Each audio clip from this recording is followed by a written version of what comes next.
अगर आप ISC class 12 के स्टूडेंट्स हैं तो ये वीडियो पूरा आखिरी तक देखिएगा। सर बहुत सारे क्वेश्चन आप ही वाले थे। लग रहा है पेपर आप ही ने लीक किया था।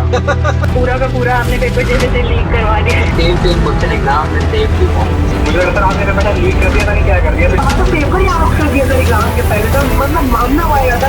90% क्वेश्चन आपके कैसे सेम में मजा आ गया सर, सारे सेम क्वेश्चन थे। मतलब स्कोरिंग मेरी स्कोरिंग ना था शब्दों की वजह है जो आपने पढ़ाया सर, आपके बिना कुछ नहीं। ये जो सारे बच्चे यहाँ पे आपको बता रहे हैं कि पेपर सेम टू सेम वही आ गया जो हमने पढ़ाया था, वैल्यूज भी सेम टू सेम आ गई। ये पिछले 2 से 3 साल से हम लोग करते आए हैं और इस बार 2025 बोर्ड एग्जामिनेशंस में भी हम यही करने वाले हैं। अगर आप आईएससी क्लास 12 में हैं और कॉम्पिटिटिव एग्जामिनेशंस की प्रिपरेशन करने की वजह से आप बोर्ड्स की प्रिपरेशन पे ध्यान अभी तक नहीं दे पाए और आपके हाफ ईयरली में बहुत अच्छे मार्क्स नहीं आए हैं, घबराने की जरूरत नहीं है। मैं आपके लिए लाया हूँ बहुत ही बड़ी खुशखबरी। हमारा परसेंटेज बूस्टर कोर्स आज लॉन्च हो चुका है, जिसमें हम physics, chemistry, maths, English, computer सारे सब्जेक्ट्स कवर करा रहे हैं CISC काउंसिल के लेटेस्ट पैटर्न के हिसाब से। इसमें आपको लाइव क्लासेस मिल रही हैं, रिकॉर्डेड क्लासेस मिल रही हैं, बुक्स आपके घर पे डिलीवर कराई जा रही हैं, DPPs मिल रही हैं और इसी के साथ साथ हमारे वर्ल्ड फेमस गेस्ट पेपर्स भी मिल रहे हैं, जिससे around 80 to 90% question same to same आपको बोर्ड एग्जामिनेशंस में भी मिल जाते हैं। ये जो पूरा का पूरा बैच है, इसको पढ़ाया जा रहा है by India's most loved, most experienced ISC faculty, जिसमें आपको 90% कैसे लाना है इसके बारे में गारंटीड गाइडेंस दी जाएगी। तो अगर आपने इस कोर्स में अपने आप को एनरोल कर लिया, इसका पार्ट बन गए, तो उसके बाद आपको कोई टेंशन लेने की जरूरत नहीं है, कोई ट्यूटर के ऊपर डिपेंडेंट होने की जरूरत नहीं है, कहीं जाने की जरूरत नहीं है। आप अपने घर पे बैठ के अपने कंफर्ट से तैयारी कर सकते हैं बोर्ड्स के 90% लाने की। अगर आप इस कोर्स में इंटरेस्टेड हैं तो नीचे दिए हुए लिंक पे क्लिक करें या जो नंबर फ्लैश हो रहा है इस पे कॉल करें। चलिए भाई, तो आज हम लोग बात करने वाले हैं एक ऐसे टॉपिक की जो पक्का बोर्ड एग्जामिनेशन में आएगा ही आएगा और छोटे मोटे क्वेश्चन में नहीं आएगा, 6 नंबर के क्वेश्चन में आएगा। और ये जो 6 नंबर का क्वेश्चन है ये है AOD का वर्ड प्रॉब्लम। सो AOD के वर्ड प्रॉब्लम्स को सॉल्व करना आपको आना चाहिए। इसके लिए क्या करना है, कैसे करना है, ये मैं आपको बताता हूं। सो सबसे पहले मैं कुछ स्टेप्स बता रहा हूं। ये स्टेप्स आपको घोट लेने हैं, बिल्कुल दिमाग के रास्ते दिल के रास्ते दिमाग तक पहुंचाना है या दिमाग के रास्ते दिल तक पहुंचाना है। और ऐसा करना है कि कोई सोते समय भी अगर आपसे पूछ ले कि भाई AOD के वर्ड प्रॉब्लम्स को सॉल्व कैसे करेंगे, तो you can tell the steps. ठीक, अब स्टेप क्या है? सबसे पहले स्टेप ये है, स्टेप 1 ये है कि you have to read the question carefully. ये लिखते जाइए साथ साथ, क्योंकि ये काम आने वाला है और जो लिखते हो वही याद रहता है। Read the question carefully. Question को सबसे पहले बेहतरीन तरीके से रीड करो। स्टेप नंबर 2 है draw the diagram. Draw the diagram if required. तो अगर क्वेश्चन डायग्राम वाला है, अगर क्वेश्चन में कह रहा है कि बलून है जो स्फेरिकल है, या एक स्फेयर है उसके अंदर एक कोन है, एक स्फेयर है उसके अंदर एक सिलेंडर है, या एक सिलेंडर है जो आधा कटा हुआ है, लेटा हुआ है, तो उसके क्या करना है? सबसे पहले आपको क्वेश्चन को अच्छे से पढ़ना है। उसके बाद आपको वो जो डायग्राम दिया हुआ है उस डायग्राम को ड्रॉ करना है। जैसे ही आपने डायग्राम ड्रॉ किया, इसके बाद you have to identify the objective function. Objective function क्या होता है? ऑब्जेक्टिव फंक्शन वो फंक्शन होता है जिसको मैक्सिमाइज या मिनिमाइज करना है। सो जिस भी चीज को मैक्सिमाइज या मिनिमाइज करना है वो आपको क्लियर हो जाना चाहिए। तो वो आप जैसी क्वेश्चन पढ़ोगे ना तो आपको क्लियर हो जाएगा। ठीक, अब जिस भी फंक्शन को आपको मैक्सिमाइज या मिनिमाइज करना है, आपने उस फंक्शन को आइडेंटिफाई किया, फिर उस फंक्शन को convert this objective function into single variable. अगर वो मल्टीपल वेरिएबल्स में आ रहा है तो उसको एक सिंगल वेरिएबल में कन्वर्ट करना है। अब सिंगल वेरिएबल में कैसे कन्वर्ट करेंगे सर? तो सिंगल वेरिएबल में कन्वर्ट करने के लिए a condition will be given in the question। Question में कोई ना कोई कंडीशन पक्का दी होगी जिससे आप ये ऑब्जेक्टिव फंक्शन को सिंगल वेरिएबल में कन्वर्ट कर सकते हैं। जैसे ही आपका ऑब्जेक्टिव फंक्शन सिंगल वेरिएबल में कन्वर्ट हो गया है, you have to apply the second derivative test. तो इसके बाद लिखिए अप्लाई सेकेंड डेरिवेटिव टेस्ट। अब जैसे मैं बता रहा हूं वैसे करोगे तो कभी भी दिक्कत नहीं आएगी, सारे क्वेश्चन सॉल्व होंगे। ज्यादा कल लगाओगे कि नहीं हम ये वाला स्टेप ओमिट कर देते हैं, हम ऐसे कर लेते हैं, हम पहले चौथा कर ले, फिर दूसरा कर ले, फिर पहला कर ले, तो दिक्कत आएगी। तो जैसे जैसे बता रहा हूं वैसे वैसे करोगे तो फायदा होगा, पक्का होगा, और हर क्वेश्चन सॉल्व होगा for guarantee. Apply second derivative test. इसके बाद सेकंड डेरिवेटिव टेस्ट लगाना है। क्या कहता है हमारा second derivative test? So second derivative test हमारा कहता है, इसी के अंदर में पॉइंट लिख के दे रहा हूं, सेकंड डेरिवेटिव टेस्ट में क्या करना होता है, differentiate the objective function and put it equal to 0।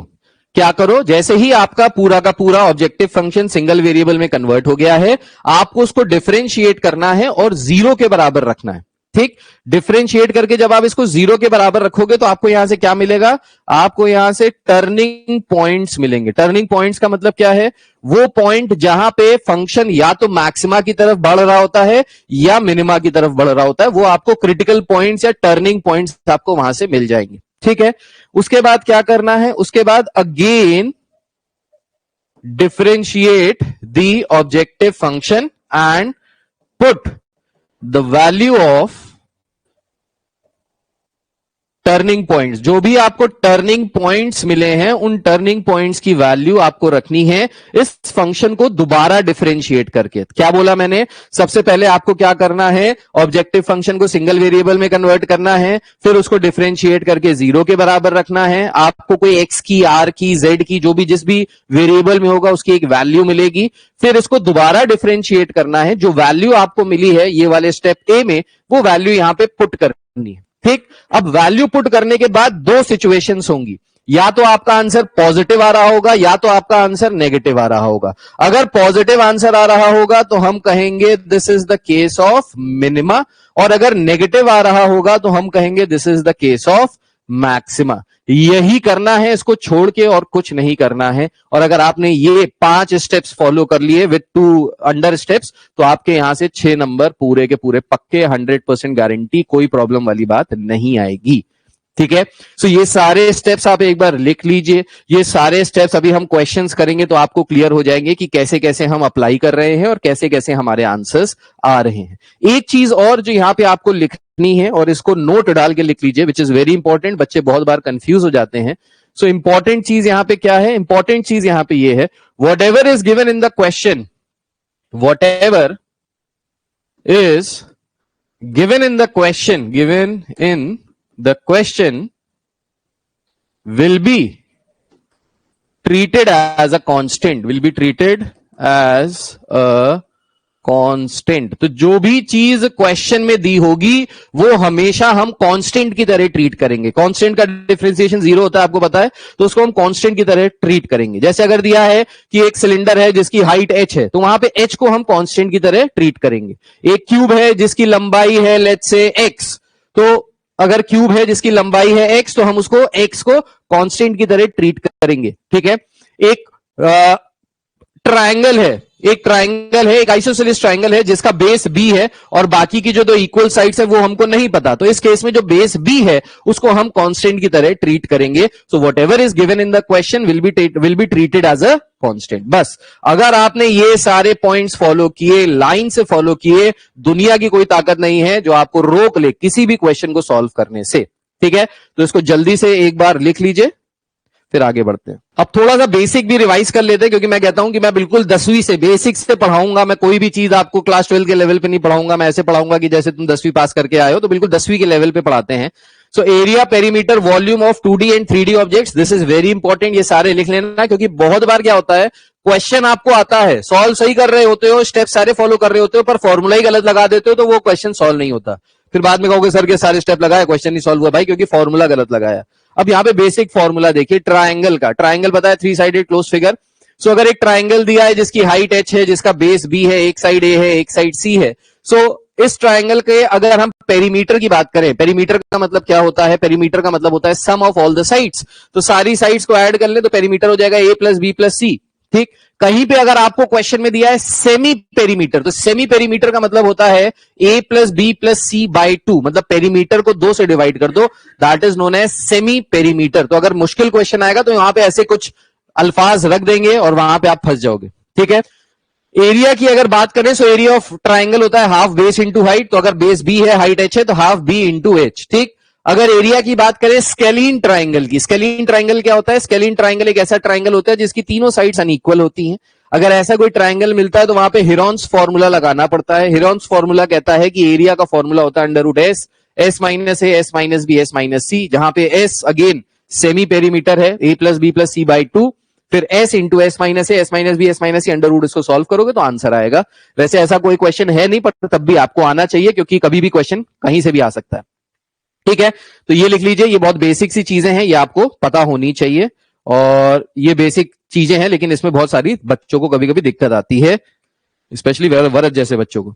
फिर उसके बाद है इक्विलेटरल ट्राइंगल। इक्विलेटरल ट्राइंगल क्या होता है? एक ऐसा ट्राइंगल जिसमें तीनों साइड्स इक्वल होती हैं। ठीक, तो अगर एक साइड ए के बराबर है तो बाकी की भी तीनों साइड्स ए के बराबर हो गई। ठीक है, अब ए यहां पे लेंथ है, पेरीमीटर की अगर बात करें तो 3 टाइम्स ऑफ ए कर ले, ए प्लस ए करेंगे तो 3a आ जाएगा। और अगर एरिया की बात करेंगे तो रूट 3/4 ए स्क्वायर, ये इसका एरिया होता है। हाइट क्या होती है, किसी को पता है? हाइट ऑफ इक्विलेटरल ट्राइंगल ये होती है रूट 3/2 ए के बराबर। तो अगर कहीं से भी आपको हाइट निकालने के लिए आ जाएगा इक्विलेटरल ट्राइंगल का, तो उसका फॉर्मूला होता है रूट 3/2 ए। ठीक है, ये height of the equilateral triangle होती है अगर उसकी साइड ए के बराबर है। राइट, सो ये भी आप लोग लिख लीजिए। इसके बाद स्क्वायर, स्क्वायर क्या होता है? 4 साइडेड क्लोज फिगर जिसकी चारों साइड्स बराबर होती हैं। राइट, तो अगर एक साइड ए के बराबर है तो इसका पेरीमीटर हो जाता है 4a के बराबर और इसका एरिया हो जाता है लेंथ इंटू ब्रेथ, लेंथ भी ए ब्रेथ भी a, so a into a becomes a square. ये बिल्कुल बेसिक सा स्क्वायर वाली चीज है। ठीक है, अब ये सारी चीजें आपको आती हैं तो इसलिए मैं वेट नहीं कर रहा हूं, लिखवाता जा रहा हूं। इसके बाद रेक्टेंगल की अगर बात करें तो rectangle is again a 4 sided close figure जिसमें अपोजिट साइड्स इक्वल होती हैं। ठीक है, और साइड्स के बीच में जो एंगल बन रहा होता है वो कितना होता है? 90 डिग्री का। ठीक है, सो इसकी जो पेरीमीटर होता है that is L plus B, so 2 times L plus B लिख सकते हैं इसको। और जो इसका एरिया होता है वो होता है लेंथ इंटू ब्रेथ के बराबर। So L into B is the area and 2 times L plus B is the perimeter. ठीक, उसके बाद पैरेललोग्राम की बात करें, पैरेललोग्राम क्या होता है? Again a 4 sided close figure जिसमें अपोजिट साइड्स इक्वल होती हैं। रेक्टेंगल और पैरेललोग्राम में बस फर्क ये होता है कि रेक्टेंगल में जो साइड्स होती हैं उनके बीच में जो एंगल होता है वो 90 डिग्री होता है, यहां पे ऐसा नहीं होता है। ठीक, अब पैरेललोग्राम में अगर बेस बी है और एक साइड ए है और इसकी हाइट h है, तो अगर पेरीमीटर की बात करेंगे तो twice of A plus B, फिर से वही सम ऑफ बाउंड्रीज। और अगर एरिया की बात करेंगे तो ट्राइंगल का एरिया होता है half base into height, parallelogram का डबल होता है, so base into height, half का डबल बेस इंटू हाइट। ठीक है, ये होता है एरिया ऑफ पैरेललोग्राम। ठीक, पैरेललोग्राम में एक और चीज होती है, क्या चीज होती है कि जो सम होता है अपोजिट वाले एंगल्स का वो कितना होता है? 180 डिग्री के बराबर होता है। ठीक है, सो इन दोनों का भी सम 180 के बराबर, इन दोनों का भी सम 180 के बराबर। ये यूज होगा नहीं होगा पता नहीं, पर मैंने बता दिया है, हो सकता है यूज हो जाए, कहीं पे यूज हो जाए तो हम लोग यूज कर लेंगे। ठीक है, इसके बाद ट्रेपीजियम। ट्रेपीजियम क्या होता है? 4 साइडेड क्लोज फिगर जिसमें 2 साइड्स पैरेलल होती हैं और 2 साइड्स नॉन पैरेलल होती है। जैसे यहां पे ये वाली साइड और ये वाली साइड, ये दोनों साइड्स पैरेलल हैं और ये दोनों साइड्स नॉन पैरेलल हैं। तो अगर एक ट्रेपीजियम है जिसकी 4 साइड्स हमने दे दी ABCD करके, ए और बी पैरेलल साइड्स हैं, तो वहां पे जो पेरीमीटर होता है वो again sum of all the sides कर देंगे। इसका जो एरिया होता है उसका फॉर्मूला होता है half sum of parallel sides into distance between them. So half sum of parallel sides into distance between them, So यहां पे पैरेलल साइड्स A और B हैं, इसलिए हाफ A प्लस बी किया और A और B के बीच का जो डिस्टेंस है, perpendicular distance, that is H, इसको हमने H बोला। So half A plus B into H। हो सकता है क्वेश्चन ट्रेपीजियम के फॉर्म में भी आ जाए कि एक फार्मर है जिसके पास एक लैंड है, वो ट्रेपीजियम के शेप में है, वहां पे मैक्सिमाइज करो मिनिमाइज करो, तो वहां पे इस तरीके से हो जाएगी। भाई गेट बंद कर दे रहा। इसके बाद सर्कल। सर्कल आपको सबको पता है, सर्कल गोल 0 बहुतों को मिला होगा, राइट? अब नहीं मिलेगा। सर्कल का फॉर्मूला होता है पेरीमीटर जो होता है, अगर सर्कल का रेडियस r है और डायमीटर d है। अब रेडियस और डायमीटर के बीच में भी एक रिलेशनशिप होता है, दैट डायमीटर का हाफ कर दो, ये किसके बराबर होता है? रेडियस के बराबर होता है। ठीक है, सो पेरीमीटर होता है इसका 2πr और एरिया होता है इसका πr स्क्वायर। ठीक, अगर ये बोरिंग लगे या आता हो तो इसको स्किप कर दीजिएगा फ्यूचर में। ठीक है, फिर उसके बाद पूरे सर्कल की अगर बात करें तो एरिया ऑफ सर्कल होता है πr स्क्वायर। अगर इस सर्कल में देखें तो टोटल एंगल कितना बन रहा होता है बीच में? 360 डिग्री यानी 2π के बराबर। अब सेक्टर भी होता है, एक क्वेश्चन दिया हुआ है आपकी बुक में सेक्टर के फॉर्म में, फ्लावर बेड लगा रहे हैं सेक्टर के फॉर्म में, राइट। तो सेक्टर होता है इस तरीके से, जैसे पिज्जा का एक पीस होता है ना, वो सेक्टर होता है, हमेशा याद रखना, ऐसे याद करोगे याद हो जाएगा। पिज्जा का जो पीस होता है जो तुम निकाल के खाते हो वो सेक्टर होता है, ठीक।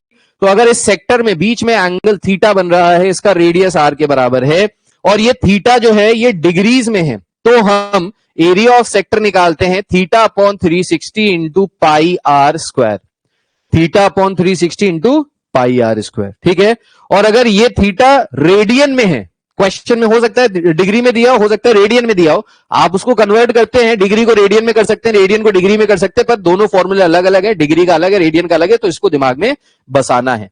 सो if theta is measured in radian, तो एरिया ऑफ सेक्टर होता है theta by 2 into are square, यहां पे होता है theta by 360 into pi are square, ठीक। ये दोनों फॉर्मूले अगेन इंपॉर्टेंट हैं, क्वेश्चंस में अप्लाई हो सकते हैं, इसलिए इनको अच्छे से ध्यान से देखना है, समझना है, करना है, ठीक है भाई।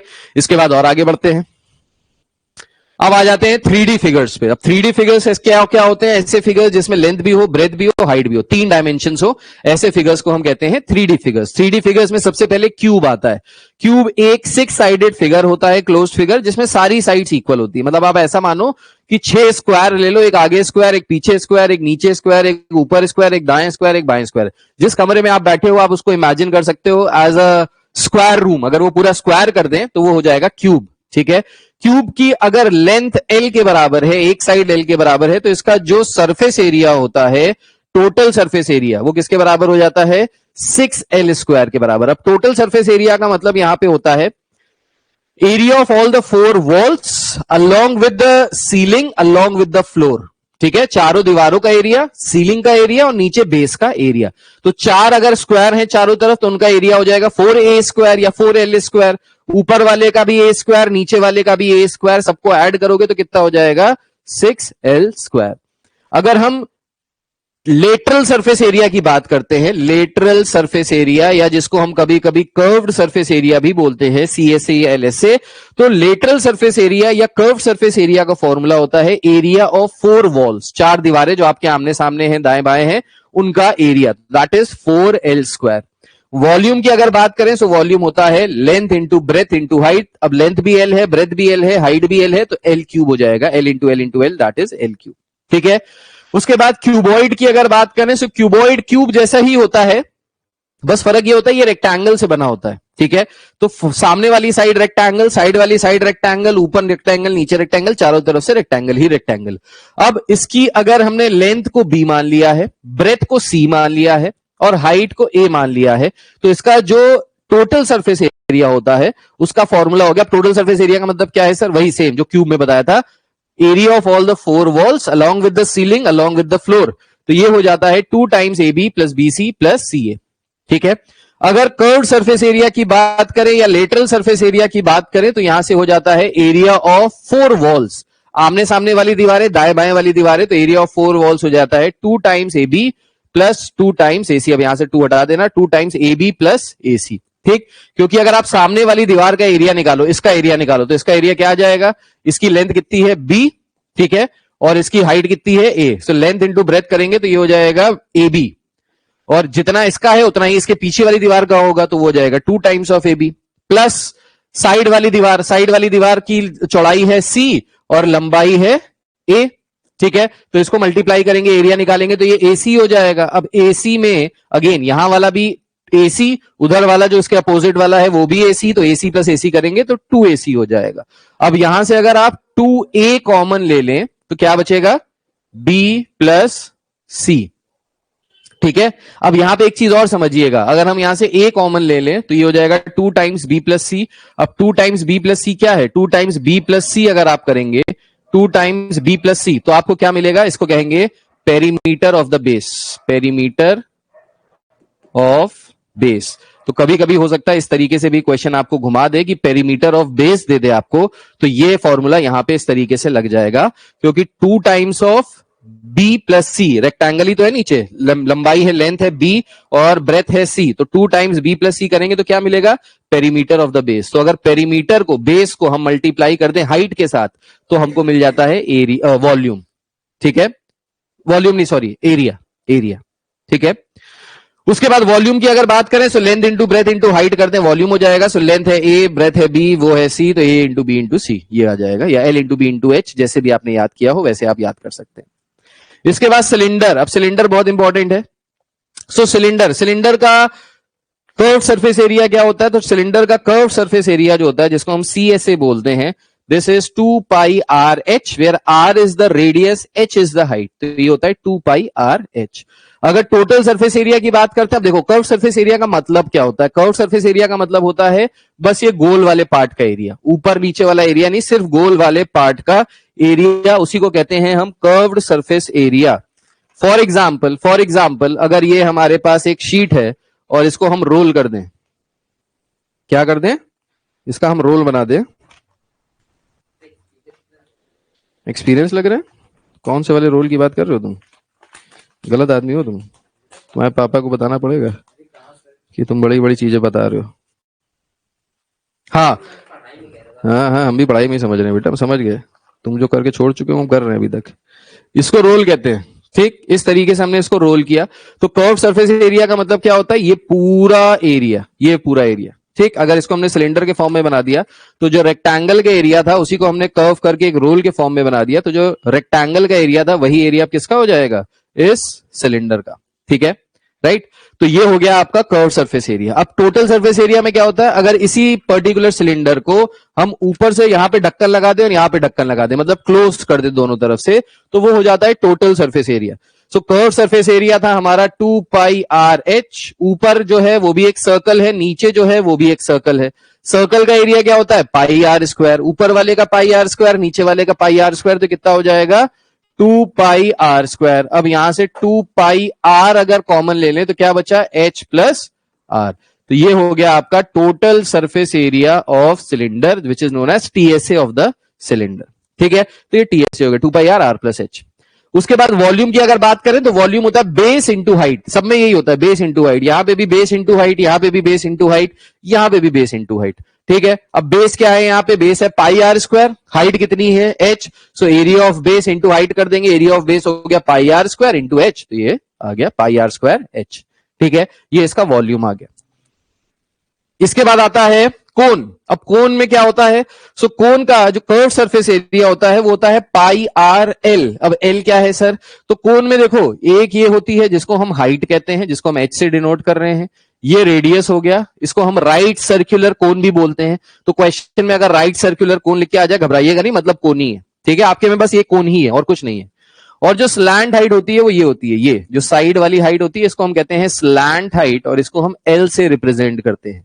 अब क्योंकि ये राइट सर्कुलर कोन होता है तो यहां पे ये 90 डिग्री का एंगल बन रहा होता है। अगर हम इसको एक ट्रायंगल की तरह ट्रीट करें एज ट्रायंगल ABC, सो ये क्योंकि राइट एंगल ट्रायंगल है, इसमें हम लगाएंगे Pythagoras theorem. So Pythagoras theorem ये कहता है कि स्लैंट हाइट का square will be equal to H square plus R square. यहां पे पाइथागोरस थ्योरम लगता है, इससे हम LHR को रिलेट करते हैं एक फॉर्मूले के थ्रू। ठीक, अब इसका जो कर्व सरफेस एरिया होता है वो होता है पाई आर एल। इसका जो टोटल सरफेस एरिया होता है, कर्व सरफेस एरिया का मतलब क्या है, फिर से कर्व सरफेस एरिया का मतलब है ये ऊपर वाले पार्ट का एरिया जो गोल गोल है, कोन के शेप में बना हुआ है। अब मुझे कोन बनाना नहीं आता,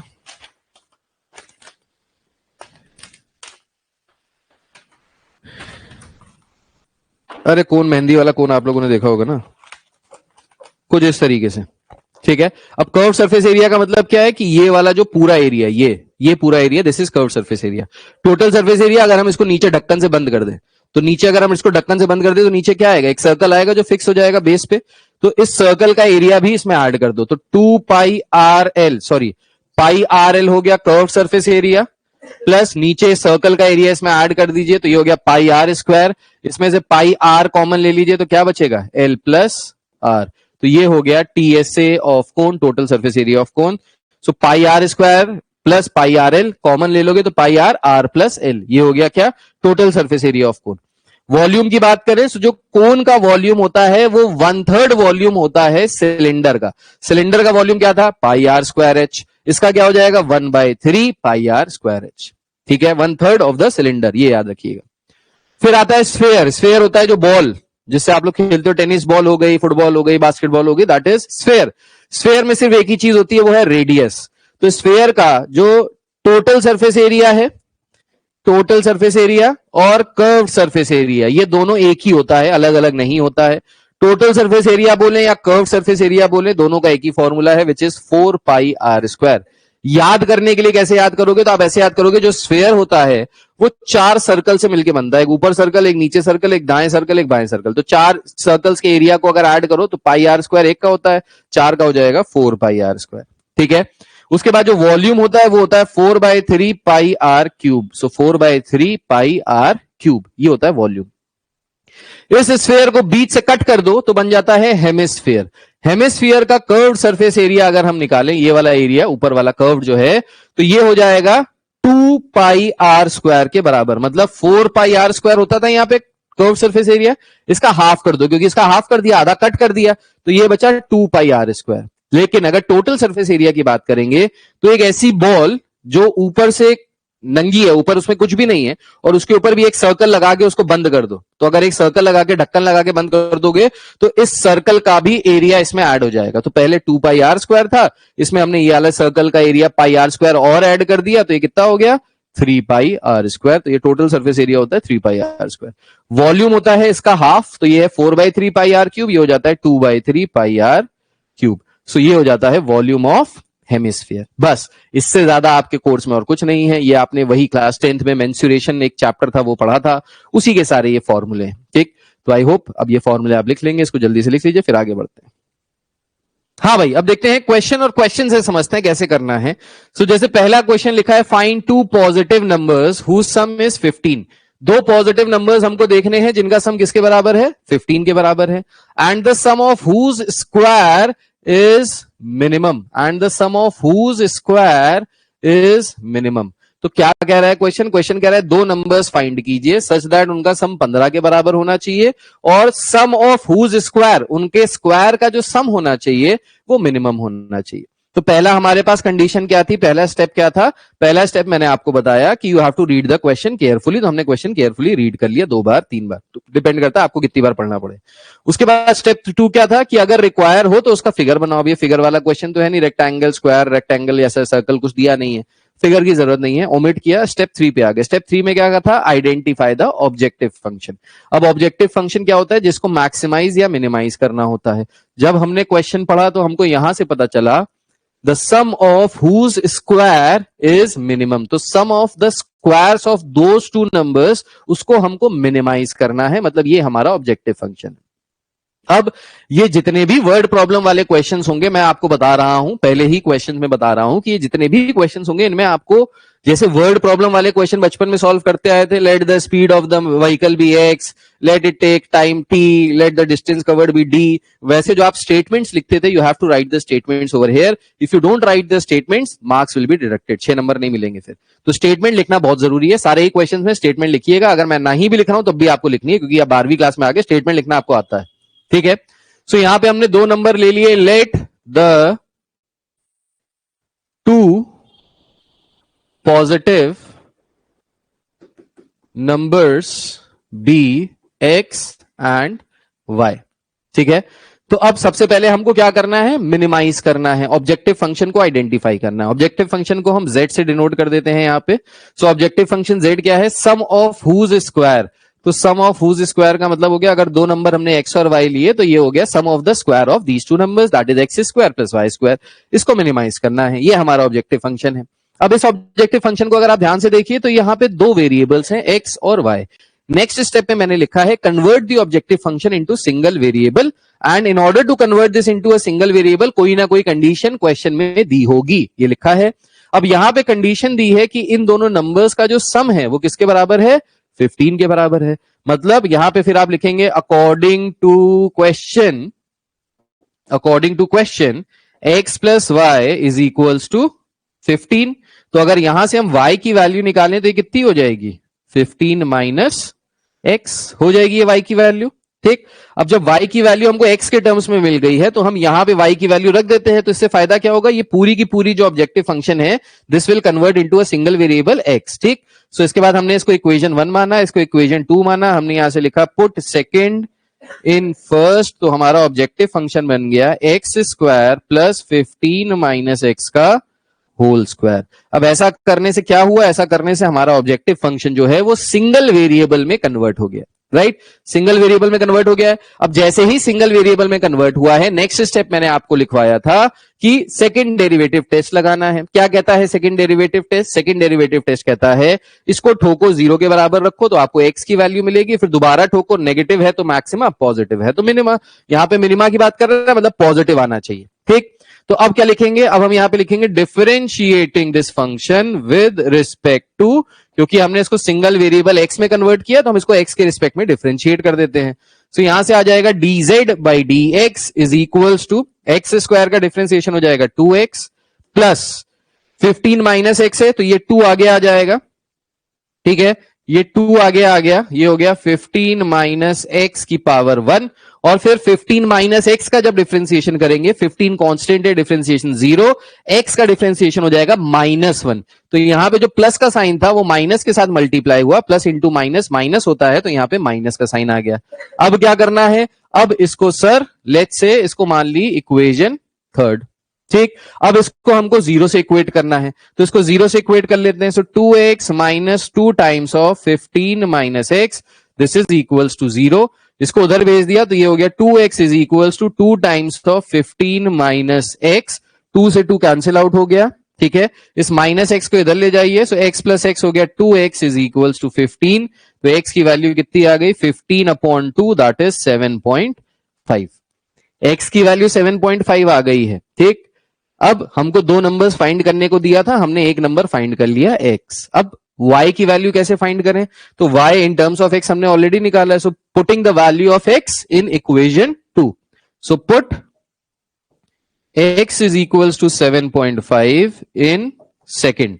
तो अगर सेकंड इक्वेशन में पुट करेंगे इसको तो ये क्या आ जाएगा, यहां से ये हो जाएगा y is equals to 15 minus 7.5, that is all again equal to 7.5। तो अभी हमने यहां पे अपने सारे स्टेप्स पूरे कर लिए हैं, लेकिन एक स्टेप बचा है। क्या बचा है, अभी हमने ये नहीं शो किया कि मिनिमाइज हो रहा है कि नहीं हो रहा है। अगर लास्ट का स्टेप आपने मिस किया 2 नंबर कटेंगे, सो लास्ट का स्टेप मिस नहीं करना है, मिनिमाइज करना है हमको यहाँ पे। अब कैसे मिनिमाइज करें, तो मिनिमाइज करने के लिए मैंने कहा था एक बार डिफरेंशिएट करके 0 के बराबर रखो और दोबारा डिफरेंशिएट करो। तो हमने यहां पे लिखा again differentiating third with respect to X. अब मैं ये पहले क्वेश्चन में आपको पूरा सोल्यूशन लाइन बाय लाइन लिख के दिखा रहा हूं कैसे आपको प्रेजेंट करना है, उसके बाद मैं डायरेक्ट सॉल्व करूंगा, आपको ऐसे ही प्रेजेंट करने सारे क्वेश्चंस, ठीक है। अब इसको दोबारा से डिफरेंशिएट करेंगे विद रिस्पेक्ट टू एक्स, तो ये आ जाएगा d square Z by D x square, 2x का डिफरेंशिएशन हो जाएगा 2 माइनस, अब 2 इंटू 15 करोगे 30 आएगा, 30 का डिफरेंशिएशन 0 ही हो जाएगा, -2 इंटू माइनस एक्स करेंगे तो ये हो जाएगा +2x, +2x का डिफरेंशिएशन करेंगे तो क्या आ जाएगा +2। सो 2 + 2 कितना हो गया, ये हो गया 4। 4 कैसा नंबर है, पॉजिटिव नंबर है, पॉजिटिव नंबर है, तो आंसर आ रहा है डबल डेरिवेटिव आ रहा है पॉजिटिव। तो मैंने बताया था अगर डबल डेरिवेटिव पॉजिटिव है so this is point of minima. ये क्या है, पॉइंट ऑफ मिनिमा है। देयरफॉर जो 2 नंबर्स फाइंड करने के लिए दिए थे वो 2 नंबर्स क्या हैं, x is equals to 7.5 and y is equals to 7.5।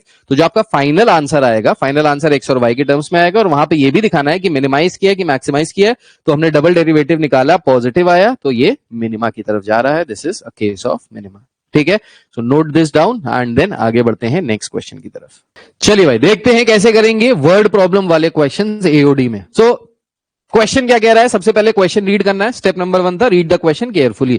So you have to read the question carefully. The question says a rectangular sheet of tin 45 by 24 centimeter is to be made into a box without top by cutting off squares from each corner and folding up the flaps। ठीक है, सो एक rectangular sheet है इस तरीके से, और इस rectangular sheet की लेंथ है 45 सेंटीमीटर और ब्रेथ है 24 सेंटीमीटर। ठीक, तो इस तरीके से हमने फिगर बनाया। तो पहली चीज क्या है, क्वेश्चन को अच्छे से रीड करो फिर फिगर बनाओ। तो क्वेश्चन में रीड कर रहा हूं और साथ साथ फिगर बनाता जा रहा हूं। Is to be made into a box without top by cutting off squares from each corner.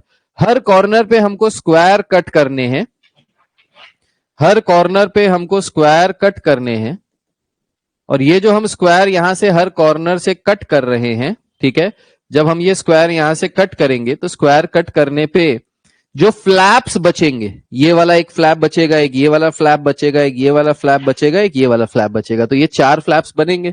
ठीक है, सो cutting of square from each corner and folding up the flaps, और ये जो फ्लैप्स हैं इनको अगर फोल्ड करेंगे इस तरीके से, इस तरीके से, इस तरीके से, इस तरीके से, तो एक कार्डबोर्ड टाइप का, डब्बा टाइप का बन जाएगा जो ऊपर से खुला होगा। ठीक है, what should be the side of the square to be cut off so that the volume of the box is maximum? तो ये जो बॉक्स है इसके वॉल्यूम को मैक्सिमाइज करना है। ठीक, तो क्या कह रहा है, टिन का शीट है जो रेक्टेंगुलर है, जिसके चारों तरफ से हम स्क्वायर्स को कट कर रहे हैं। फिर उसके बाद जो स्क्वायर कट करने के बाद जो फ्लैप बच रहा है उसको इस तरीके से हम लोग फोल्ड कर दे रहे हैं ऐसे आगे की तरफ। तो जब फोल्ड करेंगे तो एक गत्ते का डब्बा टाइप का बन जाएगा, खुला हुआ ओपन बॉक्स जिसमें ऊपर कुछ भी नहीं होगा। कह रहा है कि ये स्क्वायर कितने बड़े बड़े कट करें सो दैट जो ये बॉक्स बन रहा है इसका जो वॉल्यूम है वो मैक्सिमाइज हो जाए।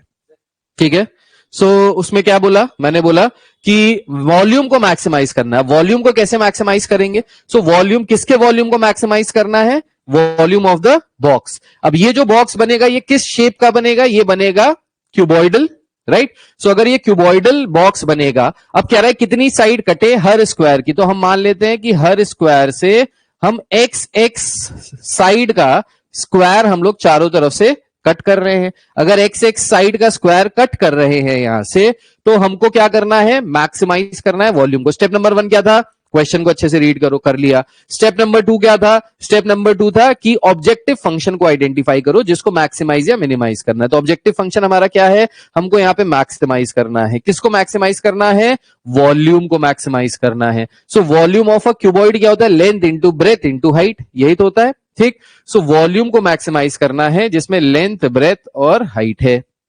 अब इस बॉक्स की जो दिया हुआ है हमको कंडीशन, उसकी लेंथ, ब्रेथ और हाइट निकालते हैं। तो ये लेंथ टोटल थी 45, इस 45 में से इधर से x कट किया, इधर से x कट किया, मतलब टोटल 2x कट किया।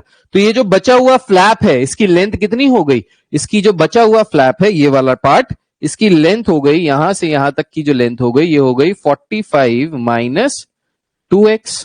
क्लियर है। उसके बाद जो इसकी ब्रेथ है वो टोटल 24 दी है, 24 में से x इधर कट किया, x इधर कट किया, तो ये जो बीच वाला पोर्शन है, ये वाला पोर्शन, इसकी ब्रेथ कितनी हो गई, इसकी ब्रेथ हो गई यहां पे 24 माइनस 2x।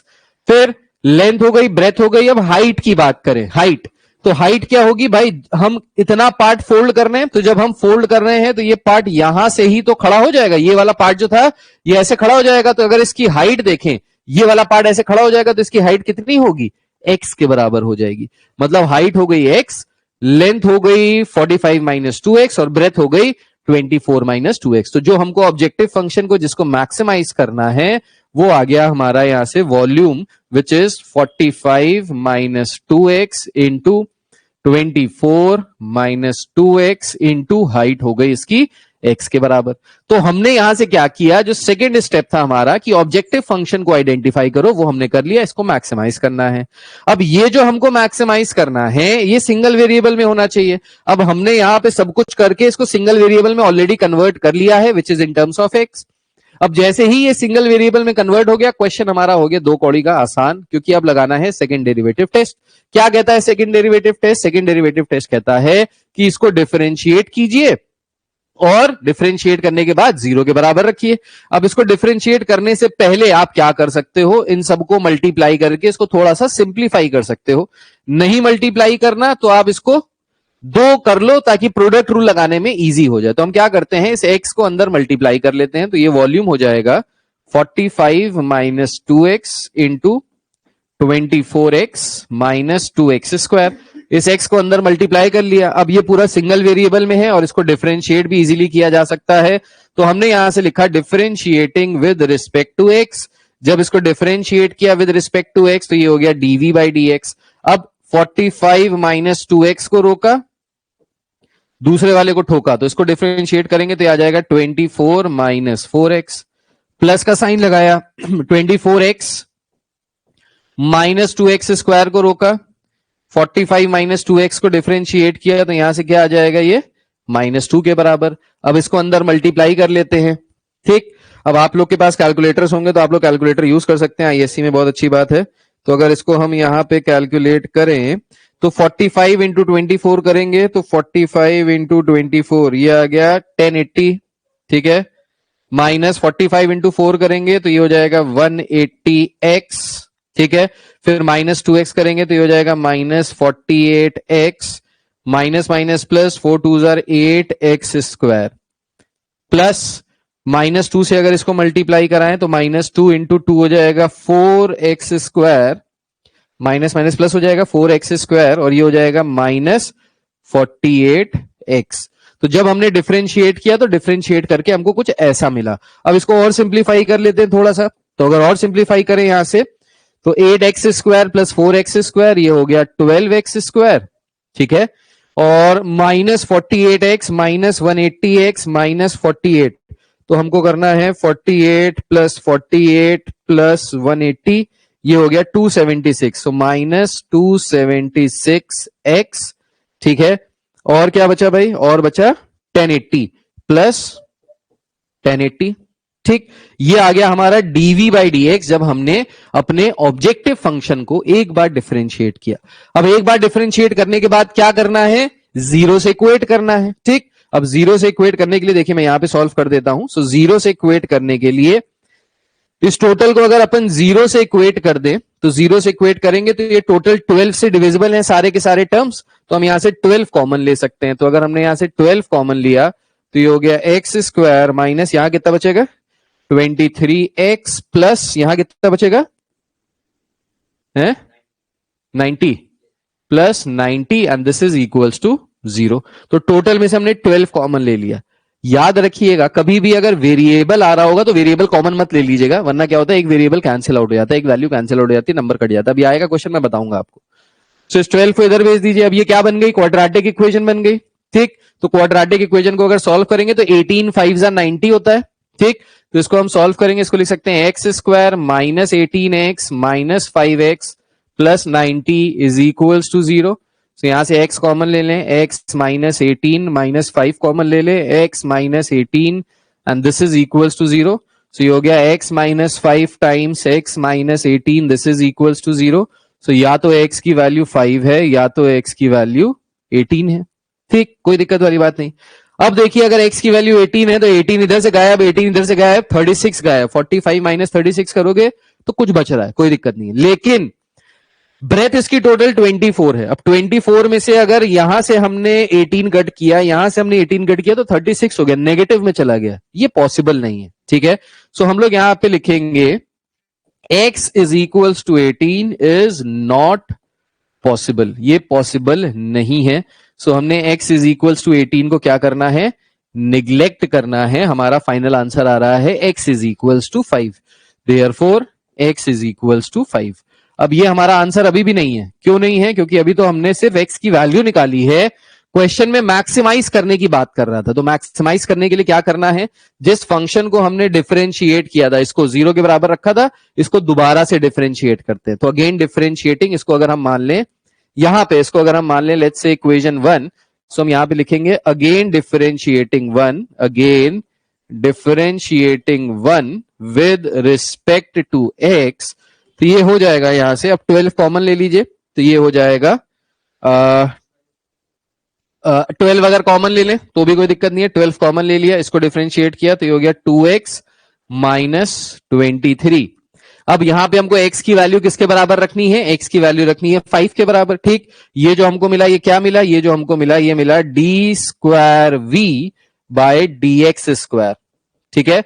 अब D square we by D x square कहां पे निकालना है, क्रिटिकल पॉइंट पे। क्रिटिकल पॉइंट क्या आया 5, तो x की वैल्यू अगर हम यहां पे 5 रखेंगे तो ये आ जाएगा 12 इंटू 5 2 10, 10 माइनस 23 माइनस 13। कैसा आंसर आ रहा है, नेगेटिव आंसर आ रहा है। क्योंकि ये नेगेटिव आंसर आ रहा है हम यहां से कहेंगे therefore point of maxima, therefore point of maxima. तो यहां पे क्या हो रहा है, मैक्सिमाइज हो रही है चीज, इसलिए x इज इक्वल्स टू 5। अगर हम 5-5 सेंटीमीटर के स्क्वायर यहां से कट करें तो हमको मैक्सिमम वॉल्यूम अचीव होगी। क्लियर है, करेक्ट है। फिर से बता देता हूं क्या किया। सबसे पहले क्वेश्चन अच्छे से रीड किया, उसके बाद स्टेप 2 हमने फिगर बनाया, उसके बाद हमने ऑब्जेक्टिव फंक्शन को आइडेंटिफाई किया जो वॉल्यूम आया।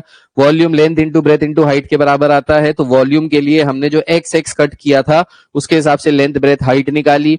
फिर हमने ऑब्जेक्टिव फंक्शन को सिंगल वेरिएबल में कन्वर्ट करके डिफरेंशिएट किया, डिफरेंशिएट करके 0 के बराबर रखा, एक्स की वैल्यू निकाली। एक्स की वैल्यू निकालने के बाद हमने दोबारा डिफरेंशिएट किया, एक्स की वैल्यू 5 रखी, यहां पे आंसर आया नेगेटिव, मतलब पॉइंट ऑफ मैक्सिमम। बस इतना करना है और 6 नंबर अंदर। बस 6 नंबर के लिए इतनी तो मेहनत करनी ही पड़ेगी, लेकिन ये जो स्टेप्स हैं ये सारे स्टेप्स हर क्वेश्चन में ऐसे ही फॉलो होंगे, ऐसे ही किए जाएंगे। तो नेक्स्ट क्वेश्चन में क्या कह रहा है पहले ये देखते हैं। क्वेश्चन कह रहा है printed page is to have a total surface area of 80 square centimetre with a margin of 1 centimetre at the top and on each side and a margin of 1.5 centimetre at the bottom. What should be the dimensions of the page so that the printed area will be maximum? तो maximise करना है हमको printed area को, ठीक।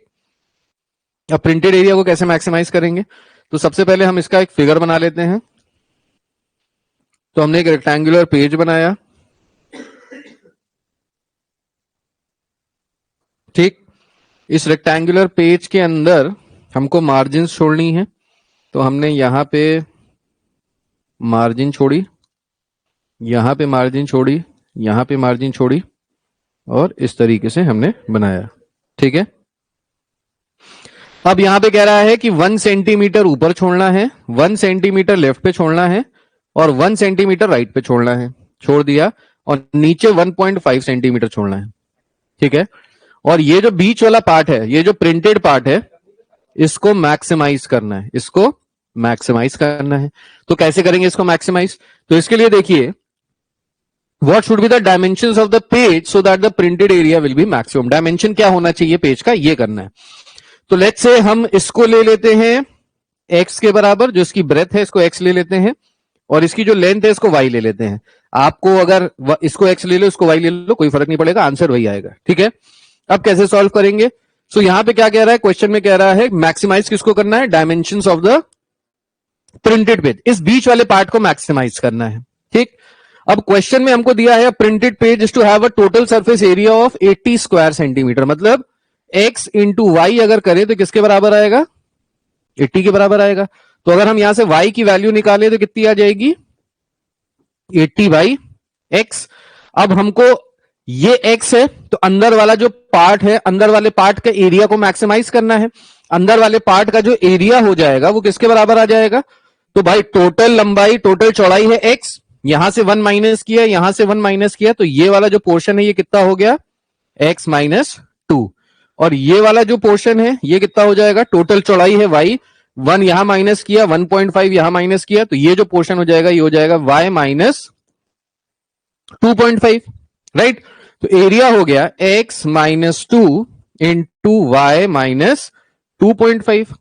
तो ये हमने objective function को आइडेंटिफाई किया, जो हमारा स्टेप नंबर 3 था। पहला था क्वेश्चन को रीड किया, दूसरा था हमने फिगर बनाया, तीसरा था कि ऑब्जेक्टिव फंक्शन को आइडेंटिफाई किया, ये आ गया।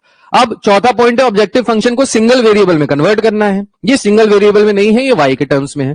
तो कुछ ना कुछ क्वेश्चन में दिया होगा जिससे ये सिंगल वेरिएबल में कन्वर्ट होगा। क्वेश्चन में दिया है कि जो एरिया है वो 80 स्क्वायर सेंटीमीटर है, तो x इंटू वाई 80 के बराबर, तो y की वैल्यू 80 बाई एक्स। अब ये वैल्यू हम यहां पे सब्स्टिट्यूट कर देंगे तो क्या हो जाएगा? ये पूरा क्वेश्चन कन्वर्ट हो जाएगा x के टर्म्स में, ऑब्जेक्टिव फंक्शन। तो हमने लिखा a is equals to X minus 2 into Y की वैल्यू हो गई 80 अपॉन एक्स माइनस 2.5। अब ये हमारा ऑब्जेक्टिव फंक्शन सिंगल वेरिएबल में कन्वर्ट हो गया, बस क्वेश्चन खत्म। 2 कौड़ी का क्वेश्चन हुआ। सेकंड डेरिवेटिव टेस्ट लगाना है, डिफरेंशिएट करके 0 के बराबर रखना है, दोबारा डिफरेंशिएट करना है, आंसर आ जाएगा। डिफरेंशिएट करके 0 के बराबर रखते हैं, सो x के टर्म्स में, तो x के टर्म्स में डिफरेंशिएट करते हैं, so differentiating with respect to x, so ये हो गया dA by dx is equals to x minus 2 को रोका, इसका डिफरेंशिएशन हो जाएगा minus 80 upon X square plus 80 upon X को रोका माइनस 2.5, इसको रोका, x माइनस 2 का डिफरेंशिएशन हो जाएगा 1 के बराबर। ये आ गया जब हमने पहली बार इसको डिफरेंशिएट किया, तो ये आ गया, ठीक। अब इसको थोड़ा सा और सिंप्लीफाई कर लेते हैं, तो इसको अगर सिंप्लीफाई करें तो dA बाई dx की वैल्यू आ गई हमारी, इसको अंदर मल्टीप्लाई कर लें तो ये x से x कैंसिल हो जाएगा, ये हो जाएगा minus 80 upon x minus minus plus 160 upon X square plus 80 upon x minus 2.5। ठीक, अब इसको किसके इक्वेट करना है? जीरो से। तो हमने यहां लिखा dA by D X is equals to zero. तो जब इसको जीरो से इक्वेट करेंगे तो क्या आ जाएगा? Minus 80 upon x plus 160 upon X square. अब देखो minus 80 upon x plus 80 upon x, ये तो कैंसिल ही हो गया, इसको हटा ही दो। तो यहां से अगर इसको कैंसिल किया तो बचा क्या? 160 upon X square minus 2.5 is equal to zero. 2.5 को उधर भेज दो, सो एक्स स्क्वायर हो गया 160 अपॉन 2.5। पॉइंट हटाया, जीरो लगाया, एक्स की वैल्यू क्या आ जाएगी? एक्स की वैल्यू वैसे तो प्लस माइनस में आनी चाहिए, पर लेंथ कभी भी नेगेटिव तो हो नहीं सकती, तो हम सिर्फ पॉजिटिव में ही आंसर लिखते हैं। तो उसको अंडर रूट लेंगे तो ये हो गया 40 upon 5 which is equals to 8। तो x की वैल्यू आ गई 8 के बराबर। अब जब x की वैल्यू 8 के बराबर आ गई तो y की भी वैल्यू निकाल सकते हैं। तो y की वैल्यू कितनी हो जाएगी? यहां पे रख देते हैं y, x की वैल्यू 8, तो y की वैल्यू हो गई 80 upon 8 that is equals to 10। ठीक, तो यहां से हमने x और y की वैल्यू निकाल ली, पेज का डायमेंशन निकालना था वो हमने निकाल लिया, लेकिन अभी क्वेश्चन खत्म नहीं हुआ है। ठीक, पिक्चर अभी बाकी है मेरे दोस्त। अब क्या करना है? मैक्सिमाइज करना है। किसको मैक्सिमाइज करना है? इसको। तो इसको दोबारा से डिफरेंशिएट करेंगे। इसको अगर दोबारा से डिफरेंशिएट करेंगे तो यहां पर हमने लिखा again differentiating with respect to X blah blah blah. So D square A by D x square at X is equals to 8 पे। तो ये क्या आ जाएगा? इसको डिफरेंशिएट करेंगे तो क्या आएगा?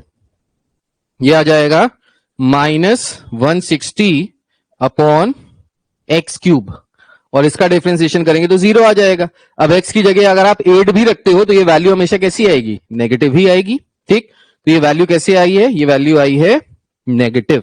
ठीक, नेगेटिव का मतलब क्या है? Point of maxima. बस यहां पे हमने ये करके दिखा दिया। ठीक, आप x की जगह 8 भी रख सकते हो, 8 क्यूब भी रखोगे तो भी नेगेटिव ही वैल्यू आएगी। ठीक है, सो पॉइंट ऑफ मैक्सिमा आ गया, बस क्वेश्चन खत्म हो गया। इजी, सिंपल, आसान, बेहतरीन 6 नंबर जेब के अंदर। ठीक है, ये बहुत आसान क्वेश्चंस हैं, इनको नोट डाउन कर लीजिए। कहीं कोई दिक्कत आती है, परेशानी आती है तो इसको आराम से बैठ के देखिए, समझिए, हो जाएगा। ठीक, कह रहा है नेक्स्ट क्वेश्चन कह रहा है an open box with a square base is to be made out of a given quantity of cardboard of area C square.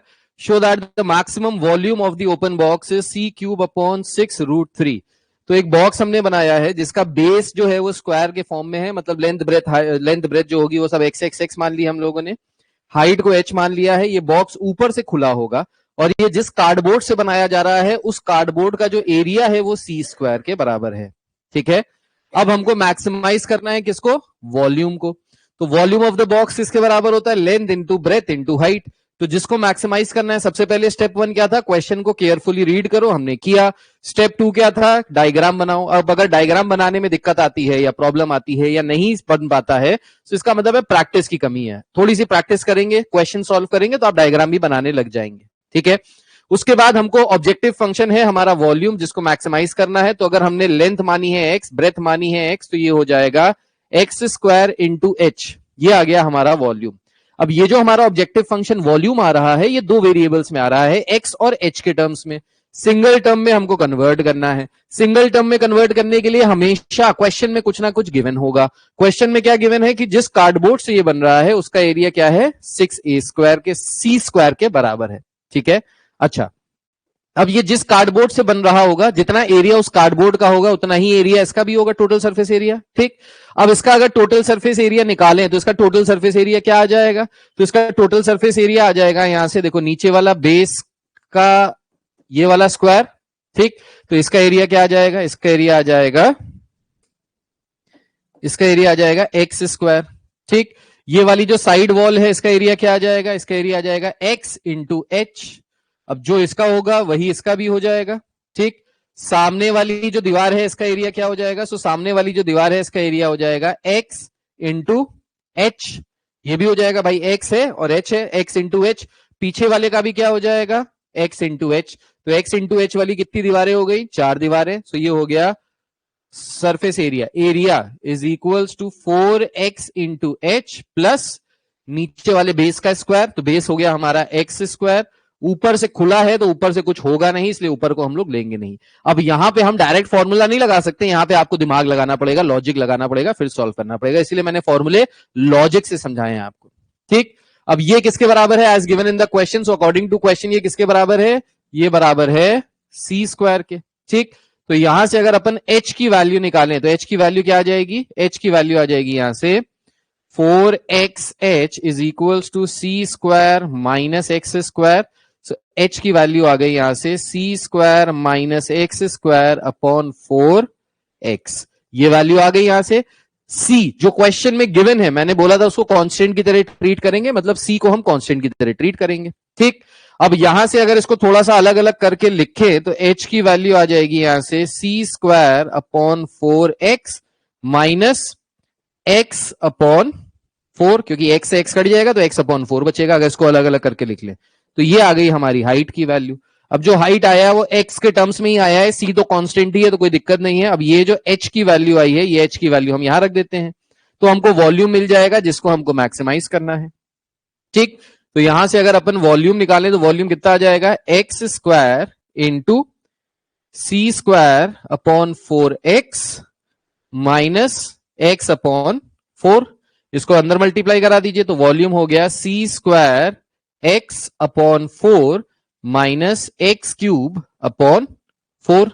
Clear, अब यहां पे हमारा ऑब्जेक्टिव फंक्शन सिंगल वेरिएबल में x के टर्म्स में कन्वर्ट हो गया है, और जितना सिंप्लीफाई हो सकता था वो हमने पहले ही सिंप्लीफाई कर लिया ताकि डिफरेंशिएट करने में गलती ना हो। ठीक, ऐसे ही आपको भी करना है। अब हम इसको डिफरेंशिएट करेंगे विद रिस्पेक्ट टू x, तो differentiating with respect to x ये हो जाएगा dv by dx is equals to 1/4 constant है, दोनों में से अगर 1/4 बाहर निकाल लो, सी स्क्वायर एक्स का डिफरेंशिएशन हो जाएगा सी स्क्वायर, क्योंकि कांस्टेंट को रोकेंगे, उसको वेरिएबल को ठोकेंगे, एक्स का डेरिवेटिव 1 हो जाएगा, माइनस एक्स क्यूब का डिफरेंशिएशन करेंगे तो क्या आ जाएगा 3x स्क्वायर, ये आ गया। अब इसको हम किससे इक्वेट करेंगे, सेकंड डेरिवेटिव टेस्ट लगाना है, 0 से इक्वेट करेंगे, तो इसको अगर हम 0 से इक्वेट करते हैं तो यहां से सी स्क्वायर की वैल्यू क्या आ गई 3x स्क्वायर, यहां से ये वैल्यू आई सी स्क्वायर की 3x स्क्वायर के बराबर। ठीक, तो x की वैल्यू क्या आ जाएगी, x की वैल्यू आ जाएगी यहां से c upon root 3। So x की वैल्यू आ गई, क्योंकि x स्क्वायर हो जाएगा c square by 3, under root लेंगे c स्क्वायर का अंडर रूट c, तो 3 का अंडर रूट लेंगे तो रूट 3 आ जाएगा। सो x की वैल्यू आ गई c बाय रूट 3। हमको निकालना क्या था, मुझसे कह रहा है एन ओपन, अच्छा हमको ये शो करना है कि वॉल्यूम जो है वो मैक्सिमम है। ठीक, अब हमको x की वैल्यू पता चल गई, लेकिन वॉल्यूम दो चीजों में आ रहा था, x में भी आ रहा था और h में भी आ रहा था यहां पे। ठीक, तो हम h की वैल्यू में निकाल लेते हैं। अब h की वैल्यू निकालने के लिए हम क्या करें, ये जो x की वैल्यू आई है ये यहां पे h की जगह पुट कर दें तो हमको h की भी वैल्यू मिल जाएगी। तो h की वैल्यू निकालने के लिए अगर हम यहां पे x की वैल्यू यहां पे पुट कर दें तो h की वैल्यू आ जाएगी सी स्क्वायर अपॉन, या फिर देखो और आसान कर लेते हैं, क्या आसान कर लेते हैं इसको, सी स्क्वायर की वैल्यू किसके बराबर है, सी स्क्वायर की वैल्यू बराबर है 3x स्क्वायर के बराबर। ठीक, ये सी स्क्वायर की वैल्यू डायरेक्ट यहां पे आ सकती है तो कॉम्प्लिकेशन कम हो जाएगा, इजीली सॉल्व हो जाएगा। रख ये भी सकते हैं, आंसर तब भी आएगा, थोड़ा सा कैलकुलेशन कॉम्प्लिकेटेड हो जाएगी, ये रखेंगे डायरेक्टली आंसर आ जाएगा। So h is equals to c square किसके बराबर था, सी स्क्वायर बराबर था 3x square upon 4x minus x upon 4। तो यहां से x से ये x स्क्वायर कट गया, सो 3x upon 4 minus x by 4, तो h की वैल्यू आ गई 3x माइनस x करेंगे तो कितना आ जाएगा 2x बाई 4, इसको और कैंसिल आउट करेंगे तो ये आ जाएगा x बाय 2, यानी जो इसकी हाइट है वो कितनी है x बाय 2 है। अब हाइट भी हमको पता चल गया, x भी हमको पता चल गया, मतलब हमको जो लेंथ लिया था, जो नीचे का बेस लिया था वो भी पता चल गया। अब हमको क्या करना है, मिनिमाइज करना है कि मैक्सिमाइज, मैक्सिमाइज करना है, मतलब जो हमने ठोक के 0 के बराबर रखा था इसको दोबारा से ठोक दे। ठीक, सो दोबारा से अगर इसको डिफरेंशिएट करेंगे यहां पे तो ये आ जाएगा d square we by D x square, और ये किसके बराबर आ जाएगा, सी स्क्वायर कॉन्स्टेंट है, डेरिवेटिव 0 से आ जाएगा 1/4 0 माइनस 6x। अब x हमेशा पॉजिटिव ही होगा भाई, x क्या है लेंथ, लेंथ तो हमेशा पॉजिटिव ही होती है, अगर लेंथ हमेशा पॉजिटिव होती है तो ये आ गया minus 6x by 4 which is always negative, therefore point of maxima. तो जो मैक्सिमा प्रोड्यूस करना था वो हमने यहां पे प्रोड्यूस कर लिया है, यहां पे लिख दीजिएगा since x is greater than 0, x हमेशा क्या होगा पॉजिटिव होगा, 0 से बड़ा होगा। ठीक, अब हमको प्रूव यहां पे करना है that the volume of the box is C cube upon 6√3। तो वॉल्यूम किसके बराबर था? वॉल्यूम बराबर था एक्स स्क्वायर इंटू एच के बराबर था, राइट। तो एक्स स्क्वायर तो हमारा एक्स स्क्वायर के टर्म्स में आ गया, एच आ गया एक्स बाय 2। तो यहां से ये क्या आ गया? ये आ गया एक्स क्यूब अपॉन 2। लेकिन जो हमको वॉल्यूम प्रूफ करना है वो एक्स के टर्म्स में नहीं करना है, वो किसके टर्म्स में करना है? सी के टर्म्स में करना है, ठीक। तो एक्स की वैल्यू हमने निकाली थी, अगर यहां से देखिए एक्स स्क्वायर की वैल्यू यहां से क्या आ जाएगी? एक्स स्क्वायर की वैल्यू यहां से आ जाएगी सी स्क्वायर बाय 3, यही तो वैल्यू आ रही थी।